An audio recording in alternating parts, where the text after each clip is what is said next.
Hi friends, welcome to Lakshmi Max. RRB Group D exam August first வீக்ல நம்ம எதிர்பார்க்கலாம். Group டியோட notification வர்றதுக்கு முன்னாடியே கிட்டத்தட்ட நம்ம ஆப்ல ஒரு 8 பேட்சஸ் கிட்ட ஸ்டார்ட் பண்ணி அந்த பேட்சஸ் எல்லாமே ஓரளவுக்கு நம்ம வந்து கம்ப்ளீட் பண்ணிட்டோம். இப்போ கடைசி இருக்கக்கூடிய 75 டேஸ்ல குரூப் டி எக்ஸாம ஃபர்ஸ்ட் அட்டெம்ப்ட்ல கிளியர் பண்றதுக்கு குரூப் டிக்கு நான் அப்ளை பண்ணிட்டேன். இன்னும் படிக்கவே ஆரம்பிக்கலங்கிற ஸ்டூடெண்ட்டுக்காக 75 டேஸுக்கான ஃபைனல் செலெக்ஷன் பேட்ச் வந்து ஸ்டார்ட் பண்ணியிருந்தோம்.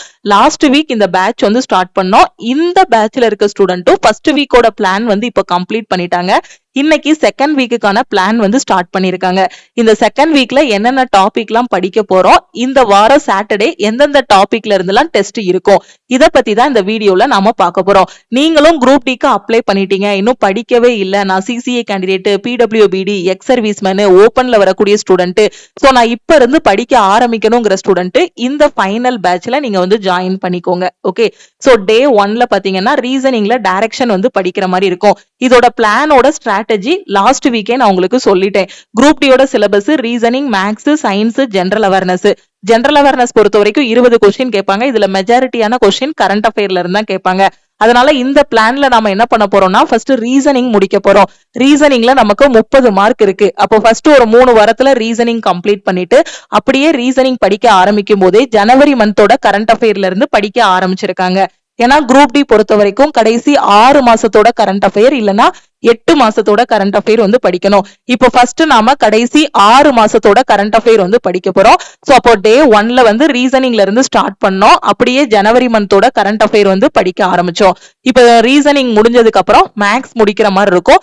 அதுக்கப்புறம் சயின்ஸ் முடிக்கிற மாதிரி இருக்கும். சயின்ஸ் ஒரு பாதி வரைக்கும் நாம முடிச்சிட்டோம் அப்படின்னாலே அதுக்கப்புறம் நீங்க என்ன பண்ற மாதிரி இருக்கும், ஃபுல் டெஸ்ட் எடுத்து அந்த டெஸ்ட்டை வந்து அனலைஸ் பண்ணிக்கலாம். அப்ப அந்த ஹிஸ்டரி, பாலிட்டி, ஜியோகிராஃபி, எக்கனாமிக் என்ன மேம் பண்ணணும் அப்படின்னு கேட்டீங்கன்னா, ப்ரீவியஸா ரயில்வேல என்னென்ன ஹிஸ்டரி, பாலிட்டி, ஜியோகிராஃபி கொஸ்டின் கேட்டிருக்காங்களோ அந்த கொஸ்டின்ஸ் இப்ப நடந்துட்டு இருக்கக்கூடிய ரயில்வேயோட ஹிஸ்டரி, பாலிட்டி, ஜியோகிராஃபி கொஸ்டின்ஸை நீங்க படிச்சிட்டீங்கனாலே ஜெனரல் அவேர்னஸ் வந்து என்ன ஆகிரும், அந்த ஹிஸ்டரி, பாலிட்டி, ஜியோகிராஃபி வந்து உங்களுக்கு கவர் ஆகிரும். ஓகே, ஏன்னா இதுல கண்டிப்பா முக்காவாசி கொஸ்டின் 10, 12 கொஸ்டின், 12ல இருந்து 15 கொஸ்டின் கரண்ட் அஃபேர்ல இருந்தா கேட்பாங்க. இதுக்கு முன்னாடி உள்ள பேட்சை விட இந்த பேட்ச் வந்து கொஞ்சம் ஸ்மார்ட்டாவும் குயிக்காவும் முடிக்கிற மாதிரி நம்ம வந்து கொண்டு போயிட்டு இருக்கோம். ஓகே, இப்போ டே 1ல ரீசனிங்ல டைரக்ஷன் பாத்துருவீங்க. ஜனவரி 20ல இருந்து 25 வரைக்கும் இருக்க கரண்ட் அஃபேர். டே 2ல பாத்தீங்கன்னா மேத்தமெட்டிக்கல் ஆபரேட்டர் பாக்குற மாதிரி இருக்கும். ஜனவரி 26ல இருந்து 31 வரைக்கும் இருக்க கரண்ட் அஃபேர். டே 3ல ஆல்பபெட் டெஸ்ட் படிக்கிற மாதிரி இருக்கும். ஜனவரி 1ஆம் தேதியில இருந்து 31ஆம் தேதி வரைக்கும் நீங்க படிச்ச கரண்ட் அஃபேர் எல்லாமே ரிவிஷன் பண்ணணும். டே 4ல பாத்தீங்கன்னா கியூப்ஸ் அண்ட் டைஸ் பாக்குற மாதிரி இருக்கும். February 1 to 6 current affair. Day 5ல பிளட் ரிலேஷன், டே 6லயும் பிளட் ரிலேஷன். ஏன்னா இது கொஞ்சம் பெரிய டாபிக், நார்மலான கொஸ்டின்ஸும் இருக்கும், கோடட் பிளட் ரிலேஷனும் இருக்கும், கொஞ்சம் யோசிக்கிற மாதிரி இருக்கும். அதனாலதான் இதுக்கு 2 நாள் டைம் வந்து கொடுத்திருக்கோம். பிப்ரவரி 13ல இருந்து 18 வரைக்கும் இருக்கக்கூடிய கரண்ட் அஃபேர் ரிவிஷன் பண்ணணும். டே 7ல பாத்தீங்க அப்படின்னா டே 1ல இருந்து 6 வரைக்கும் என்ன படிச்சீங்களோ அந்த டாபிக் எல்லாமே ரிவிஷன் பண்ணிட்டு பிப்ரவரி 1 to 18 வரைக்கும் இருக்கக்கூடிய கரண்ட் அஃபேரும் ரிவிஷன் பண்ணிட்டு வீக்லி டெஸ்ட் 2 வந்து கம்மிங் சாட்டர்டே வந்து நீங்க அட்டெண்ட் பண்ற மாதிரி இருக்கும். இதுதான் செகண்ட் வீக்கோட பிளான். இப்பதான் நம்ம ஃபைனல் பேட்சே ஸ்டார்ட் பண்ண மாதிரி இருந்துச்சு. அவங்களும் ஃபர்ஸ்ட் வீக்கோட பிளான் முடிச்சுட்டு செகண்ட் வீக்கோட பிளான் வந்து ஸ்டார்ட் பண்ணிட்டாங்க. சோ இப்படியே கொஞ்சம் கொஞ்சமா வாரத்துக்கு இவ்வளவுதான் படிக்கணும் அப்படின்னு பிளான் பண்ணி படிச்சீங்க அப்படின்னா உங்களுக்கு பர்டனாவும் இருக்காது, குயிக்கா சிலபஸும் கம்ப்ளீட் பண்ணிடலாம். ஓகே, நான் குரூப் டிக்கு அப்ளை பண்ணிருக்கேன் மேடம், நான் இந்த பேட்ச்ல ஜாயின் பண்ணணுங்கிற ஸ்டூடெண்ட் நம்ம டீமுக்கு கான்டாக்ட் பண்ணிட்டு நீங்க வந்து ஜாயின் பண்ணிக்கலாம்.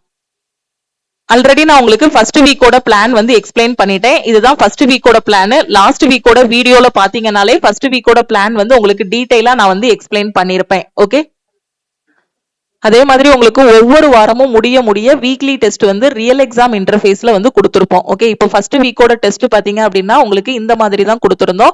சோ தமிழ் அண்ட் இங்கிலீஷ்ல அட்டென்ட் பண்ற மாதிரி ரியல் எக்ஸாம் இன்டர்ஃபேஸ்ல கொஸ்டின்ஸ் வந்து கொடுத்திருந்தோம். ஃபர்ஸ்ட் வீக்ல வந்து பாத்தீங்கன்னா உங்களுக்கு சிலபஸ் வந்து கொஞ்சம் கம்மி, அதனால வந்து 30 மார்க்குக்கு டெஸ்ட் எழுதுற மாதிரி இருந்துச்சு.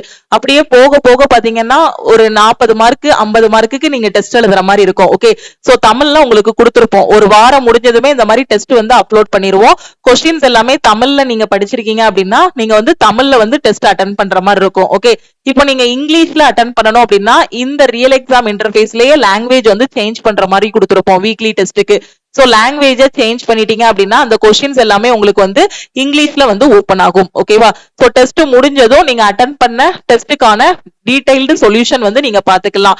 வியூ சொல்யூஷன் கொடுத்துட்டீங்க அப்படின்னா நீங்க அட்டென்ட் பண்ண டெஸ்ட்டுக்கான டீடைல்டான சொல்யூஷன் வந்து கொடுத்துருப்போம். இப்போ தமிழ் அப்படின்னா நீங்க தமிழ் சூஸ் பண்ணிட்டு டெஸ்ட்டும் அட்டென்ட் பண்ணிக்கலாம், அதுக்கான சொல்யூஷனும் பாத்துக்கலாம். ஓகேவா? சோ ஒரு காம்படிட்டிவ் எக்ஸாம் படிக்க ஆரம்பிக்கும் போதே அந்த எக்ஸாம் பத்தின ஃபியர் போனோம், அந்த ஆன்லைன் டெஸ்ட் பத்தின ஃபியர் போகணும் அப்படிங்கிறதுக்காக தான் வாரம் உங்களுக்கு டெஸ்ட் கொடுக்குறோம். அதே மாதிரி ஒவ்வொரு சாப்டர் முடிக்க நீங்க வந்து என்ன பண்ணிக்கலாம், சாப்டர் டெஸ்ட் வந்து அட்டென்ட் பண்ணிக்கலாம். ஓகே, சோ டீடைல்டான எக்ஸ்பிளனேஷன் வந்து ஒவ்வொன்றுக்குமே உங்களுக்கு வந்து கொடுத்துருப்போம். ஓகே, சோ கரெக்டா ஃபாலோ பண்ணிக்கோங்க. சோ குரூப் டிங்கிறது ஒரு நல்ல வாய்ப்பு. நீங்க சிசிஏ கேண்டிடேட்டா இருந்தாலும் சரி, ஓபன்ல வரக்கூடிய ஸ்டூடெண்டா இருந்தாலும் சரி, பிடபிள்யூபிடியா இருந்தாலும் சரி, எக்ஸ் சர்வீஸ் மேனா இருந்தாலும் சரி, உங்களோட கட் ஆஃப் எவ்வளவு இருக்குமோ அதை விட நான் அதிகமான மார்க் வாங்குவேன் அப்படிங்கக்கூடிய அளவுக்கு படிக்க ஆரம்பிங்க. இப்ப எக்ஸ் சர்வீஸ் மேனோட கட் ஆஃப் எல்லாம் பாத்தீங்கன்னா கம்மியா தான் இருக்கும். உங்களுக்கு பாத்தீங்கன்னா பிசிக்கல் வந்து கிடையாது.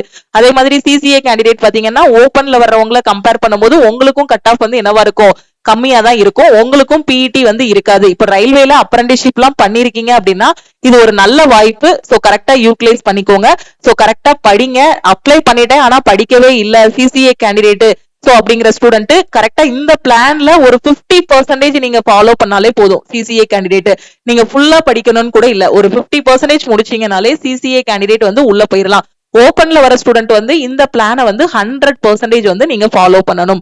எக்ஸ் சர்வீஸ் மேனுக்கும் பாத்தீங்கன்னா கட் ஆஃப் வந்து கம்மியா தான் இருக்கும். கடைசி நிமிஷத்துல எக்ஸாம் டேட் வந்ததுக்கு அப்புறம் நான் படிக்கலையே, ஐயோ இந்த இதை அப்பவே நான் படிச்சிருக்கலாம், அட்லீஸ்ட் அந்த லாஸ்ட் பேட்ச்ல ஜாயின் பண்ணியாவது நான் படிச்சிருக்கலாம் அப்படின்னு ரெக்ரெட் பண்றதை விட இப்ப இருக்க டைமை கோல்டன் ஆர்ட்ஸ் எடுத்துக்கிட்டு படிக்க ஆரம்பிங்க. ஓகே, இந்த பேட்சஸ் எல்லாமே நம்ம லக்ஷ்மி மேக்ஸ் ஆப்ல இருக்கக்கூடிய ஆல் இன் ஒன் கோர்ஸ்ல தான் நம்ம வந்து ஸ்டார்ட் பண்ணிருக்கோம். ஏன்னா இந்த ஒரு கோர்ஸ்லயே உங்களுக்கு எல்லா சென்ட்ரல் கவர்மெண்ட் எக்ஸாமும் கிளியர் பண்ற மாதிரி கிளாஸஸ் எல்லாமே கொடுத்துருப்போம். ஓகே, இப்போ நான் இந்த பேட்ச்ல ஜாயின் பண்ணணுங்கிற ஸ்டூடெண்ட் இந்த நம்பரை லக்ஷ்மி மேக்ஸ் சேவ் பண்ணிட்டு இந்த நம்பருக்கு ஐ வாண்ட் ஆல் இன் ஒன்னு மெசேஜ் பண்ணுங்க. நீங்க மெசேஜ் பண்ணதும் டீம்ல இருந்து கான்டாக்ட் பண்ணிட்டு ஜிபே நம்பர் இல்ல அக்கௌண்ட் நம்பர் கொடுப்பாங்க.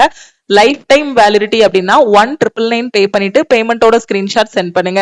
1 இயருக்கு மட்டும் எனக்கு கிளாஸ் போதுங்கிற ஸ்டூடெண்ட் 1499 பே பண்ணிட்டு பேமெண்டோட ஸ்கிரீன்ஷாட் சென்ட் பண்ணீங்கன்னா பேக் எண்ட்ல இருந்து உங்களுக்கு அக்சஸ் கொடுத்துருவாங்க. அதே மாதிரி குரூப் டிக்கு டெஸ்ட் பேட்ச் வேணுங்கிற ஸ்டூடெண்ட் 499 பே பண்ணி நீங்க வந்து டெஸ்ட் பேட்ச்லயும் ஜாயின் பண்ணிக்கலாம். சோ கரெக்டா வீக்லி பிளான ஃபாலோ பண்ணுங்க. கிடைச்சிருக்க வாய்ப்பை வந்து மிஸ் பண்ணிடாதீங்க. உங்க ஃப்ரெண்ட்ஸும் எங்க படிக்கணும் எப்படி படிக்கணும் தெரியாம இருக்கிறாங்கன்னா நம்ம ஃபைனல் பேட்ச் பத்தின இன்ஃபர்மேஷனை அவங்களுக்கும் ஷேர் பண்ணுங்க. இதுல உங்களுக்கு கிளாஸஸ் வந்து ரெக்கார்டட் கிளாஸஸா கொடுத்துருப்போம். நீங்க எந்த டைம்னாலும் கிளாஸஸ் வந்து பாத்துக்கலாம். நீங்க காலேஜ் போயிட்டு படிச்சாலும் சரி, ஒர்க் பண்ணிட்டு படிச்சாலும் சரி, ஹவுஸ் ஒய்ஃபா இருந்தாலும் சரி, எந்த டைம்னாலும் கிளாஸஸ் வந்து அக்சஸ் பண்ற மாதிரி இருக்கும். 24/7 டெக்னிக்கல் டீமோட சப்போர்ட் இருக்கும். வீக்லி பிளான் வந்து இப்ப சொன்னேன் இல்லையா, இந்த மாதிரி பிளான் வந்து வீக்லி உங்களுக்கு கொடுத்துருவோம். அதுக்கப்புறம் வாரம் சாட்டர்டே உங்களுக்கு வீக்லி டெஸ்டும் இருக்கும். சோ கரெக்டா அட்டன் பண்ணிட்டு வாங்க. கூடவே சேர்ந்து படிச்சுட்டு வந்துட்டீங்க அப்படின்னா உங்களுக்கு பர்டனாவும் இருக்காது. குயிக்கா சிலபஸ வந்து கம்ப்ளீட் பண்ணிடலாம். வேற ஏதோ உங்களுக்கு டவுட் இருக்குன்னா இந்த நம்பருக்கு வாட்ஸ்அப்ல மெசேஜ் பண்ணுங்க. லக்ஷ்மி மேக்ஸோட டெலிகிராம் சேனல் அண்ட் குரூப்லயும் ஜாயின் பண்ணிக்கோங்க. இன்ஸ்டாகிராம்லயும் லக்ஷ்மி மேக்ஸை ஃபாலோ பண்ணிக்கோங்க. தேங்க்யூ.